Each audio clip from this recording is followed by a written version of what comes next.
Mutton rice, আজ আবার হবে বিরিয়ানি আমাদের। তো কাজু কিচমিচ ঢেলে দিয়েছে। কাশ্মীরি বিরিয়ানি, কি কাশ্মীরি বিরিয়ানি আজকে হচ্ছে মটন দিয়ে। মটন কাশ্মীরি বিরিয়ানি আজকে মা করছে, মা মিক্সটা দিতে হবে।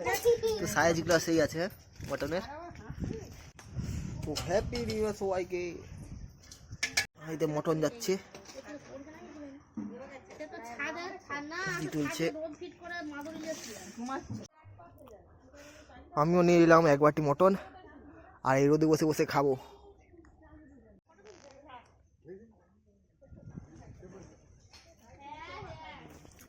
তো খেতে বসে পড়েছি, সে মটনের পিস রাখা।